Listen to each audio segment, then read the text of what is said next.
Grégoire ici sur Nouvelle Classe. Aujourd'hui, je vais vous donner la méthodologie de la dissertation. Cet exercice qui étrangement vous effraie, mais qui pourtant, je le pense, est peut-être le plus simple. Vous allez avoir évidemment, après cette méthodologie, sur novelleclasse.com, des exemples de dissertation. Je ne vais pas vous laisser simplement avec une méthode énoncée.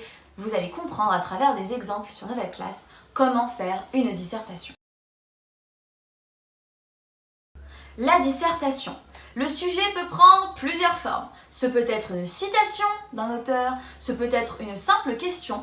En tout cas, rassurez-vous, les thèmes que vous aurez dans votre dissertation feront évidemment partie de votre programme. Nous n'allons pas vous donner quelque chose qui n'est pas de votre ciel ou quelque chose que vous ne pouvez pas faire, rassurez-vous. Finalement, la dissertation est malgré tout très valorisée, car le commentaire composé est la valeur sûre pour les étudiants, car vous le pratiquez depuis un peu plus de temps, mais la dissertation est valorisée car peu de personnes le prennent. Comment faire? Vous avez évidemment toujours une introduction, un développement et une conclusion. Les principes de base restent les mêmes, sauf que cette fois, vous n'allez pas avoir de texte sur lequel vous appuyer. Une dissertation, une question est répondue grâce et à l'aide de vos connaissances. Raison pour laquelle il serait très intéressant pour vous de bien étudier vos œuvres cette année. Pourquoi? Car vous allez avoir droit normalement à 3 sujets de dissertation. Et oui, 3 sujets qui porteront sur l'une des œuvres que vous avez étudiées dans le programme tout au long de l'année. Cette année, si vous étudiez Le Rouge et le Noir de Stendhal, La Princesse de Clèves, vous aurez une dissertation sur ce sujet. Donc, c'est peut-être une chance pour vous, car vous connaîtrez parfaitement votre œuvre, puisque vous l'aurez étudiée avec votre professeur. Quand vous vous retrouvez face à votre sujet, pour commencer, n'ayez pas peur. Réécrivez-le sur votre brouillon, et vous allez commencer par analyser votre sujet. Vous allez chercher les mots-clés et les analyser. Quand vous avez fait ça, évidemment, vous allez essayer de les définir. Essayez de répondre par des flèches rapidement à la question de manière assez basique, pour vous approprier le sujet et pour que vous n'en ayez plus peur. Attention hors sujet, restez vraiment dans la dissertation. Posez-vous la question sans arrêt, est-ce que ce que je dis, est-ce que ce que j'écris et ce que je pense répondent à la problématique, répondent au sujet? Ensuite, vous devez choisir selon la question qui est posée, selon la forme du sujet, vous devez choisir s'il s'agit d'un plan thématique, analytique ou dialectique. Mais je vous l'expliquerai sur Nouvelle Classe, ne vous inquiétez pas. Ensuite, vous devez trouver des grandes parties, donc des grands axes qui vont répondre.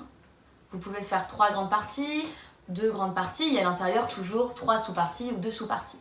Mais sachez qu'il faudra trouver des arguments et à chaque argument, je vous conseillerais de mettre 2 à 3 exemples, sont vraiment pas mal et on comprendra que vous étoffez bien, que votre argument est bien illustré, donc il est bien prouvé. Quand vous donnez un exemple, n'oubliez pas surtout d'essayer de citer au maximum. Si vous avez une citation en tête, n'hésitez pas à la mettre. Il faut vraiment citer un maximum. Pour ça que durant l'année, normalement, vos professeurs vont vous donner plusieurs courtes citations à retenir, mais que vous pourrez placer. On commence évidemment par l'introduction. Encore une fois, nous parlons d'une amorce, d'une entrée en matière, qui va présenter le thème de la dissertation. Ensuite, vous allez expliquer le sujet à travers la définition des mots-clés, le problème qui s'en dégage. N'hésitez pas à mettre le plus de définitions possible. Ne faites pas 20 lignes évidemment, mais soyez le plus clair possible. Et ensuite, vous allez trouver votre problématique qui expose l'enjeu du débat par une question qui reformule le sujet. Vous n'allez pas essayer de trouver autre chose. Vous allez essayer d'utiliser le sujet et de le problématiser. En quoi est-ce que ce sujet finalement découvre un problème?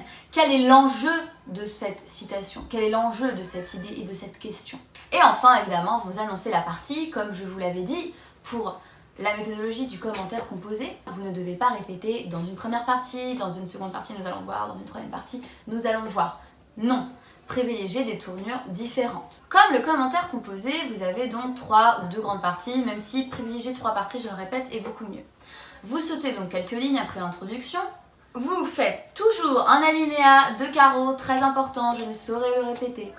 Et puis vous commencez par faire une phrase de transition, c'est-à-dire que vous allez énoncer la grande partie et les sous-parties pour que votre correcteur sache d'ores et déjà de quoi vous allez parler. Vous expliquez, vous mettez petit a, un premier argument.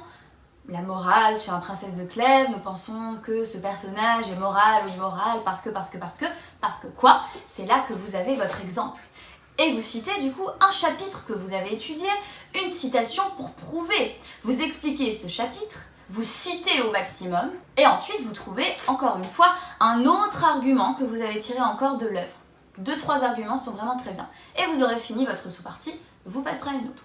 À chaque début de sous-partie, je vous le rappelle, un alinéa. Vous avez terminé, quand vous avez fini, n'oubliez pas, vous faites une phrase de transition mais récapitulative. Vous devez conclure le sujet de votre première partie. Et vous passez à la suivante, où vous faites exactement la même chose. Vous faites évidemment un alinéa, et vous faites une synthèse qui va rappeler les grandes étapes de votre développement. Ensuite, vous répondez à votre problématique, très important, n'hésitez pas à redéfinir encore un petit peu, même si dans votre développement, c'est censé être clair. Et enfin, vous faites une ouverture. Vous proposez un autre débat, une partie d'un débat que vous auriez aimé développer, mais vous n'avez pas pu le faire, car peut-être pas assez d'éléments ou pas assez de place. Ou alors vous faites une comparaison avec une autre œuvre artistique que vous avez connue. Ce peut même être une peinture, un film, je le répète, une sculpture, quelque chose, ou une musique. Quelque chose qui va rappeler et qui va donner envie de poser un problème, un questionnement. J'espère que cette vidéo vous aura plu et que la méthodologie est un peu plus claire. Nous avons surtout parlé de la forme. Rejoignez-nous sur novelclass.com pour que je puisse vous montrer comment rédiger une dissertation et surtout comment analyser votre sujet. Les erreurs également à éviter, je ne saurais les rappeler. Rejoignez-nous sur Novel Class et je vous expliquerai tout ça. A très bientôt, bon courage pour votre bac.